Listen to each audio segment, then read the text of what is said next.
अस्सलाम वालेकुम। वालेकुम अस्सलाम। शहजाद भाई की पकान लगे जे? ਆਪਾਂ ਜੀ ਮੁਤੈਯਨ ਬਣਾਉਣ ਲੱਗੇ ਹਾਂ ਜੀ।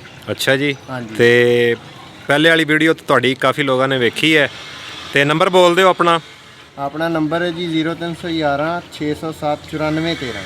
ਹਾਂਜੀ, ਇਹ ਭਾਈ ਦਾ ਨੰਬਰ ਹੈ ਜ਼ਿਲ੍ਹਾ ਉਕਾੜਾ ਦੇ ਵਿੱਚ। ਅਗਰ ਇਹਨਾਂ ਦਾ ਕੋਈ ਆਰਡਰ ਬਣੇ ਤੇ ਭਾਈ ਨਾਲ ਲਾਜ਼ਮੀ ਰਾਬਤਾ ਕਰਿਆ ਜੇ, ਕਿਉਂਕਿ ਬੜੇ ਲਜ਼ੀਜ਼ ਖਾਣੇ ਬਣਾਉਂਦੇ ਆ ਤੇ ਮੁਤੈਯਨ ਬਣਾਉਣ ਲੱਗੇ ਜੇ। ਹਾਂਜੀ। ਚਲੋ ਜੀ ਦਿਖਾਉਂਦੇ ਆ ਤੁਹਾਨੂੰ ਫਿਰ ਕਿਸ ਤਰ੍ਹਾਂ ਬਣਦਾ।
माशाल्लाह कमाल हो गया शहजाद भाई, माशाल्लाह बहुत ही अच्छा रिजल्ट आया, माशाल्लाह कमाल कर ਦਿੱਤਾ ਜੀ। ਜੀ ਦੋਸਤੋ, ਤੇ ਤੁਹਾਨੂੰ ਵੀਡੀਓ ਅੱਛੀ ਲੱਗੀ ਹੋਏਗੀ, ਜੇਕਰ ਆ ਸਾਡਾ ਜਿਹੜਾ ਭਾਈ ਹੈ ਜਿਹੜਾ ਲਜ਼ੀਜ਼ ਖਾਣੇ ਬਣਾਉਂਦਾ ਹੈ, ਇਹਦੀ ਪਕਵਾਈ ਪਸੰਦ ਆਈ ਹੈ ਤੇ ਇਹਦਾ ਨੰਬਰ ਮੈਂ ਦੇ ਦੇਣਾ, ਇਹਦੇ ਨਾਲ ਰਾਬਤਾ ਕਰਿਆ ਜੇ। ਜ਼ਿਲ੍ਹਾ ਉਕਾੜਾ ਦੇ ਵਿੱਚ ਹੁੰਦਾ ਹੈ, ਬੜੇ ਜ਼ਬਰਦਸਤ ਇਹ ਲਜ਼ੀਜ਼ ਖਾਣੇ ਬਣਾਉਂਦਾ ਹੈ। ਹੁਣ ਆਪਣੇ ਭਾਈ ਮਹਿਰ ਮੁਦੱਸਰ ਨੂੰ ਇਜਾਜ਼ਤ ਦਿਓ, ਦੁਆਵਾਂ 'ਚ ਯਾਦ ਰੱਖਿਆ ਜੇ। ਇਨਸ਼ਾਅੱਲਾ ਨਵੀਂ ਵੀਡੀਓ ਲੈ ਕੇ ਹਾਜ਼ਰ ਹੋਵਾਂਗਾ। ਅੱਲਾ ਹਾਫਿਜ਼।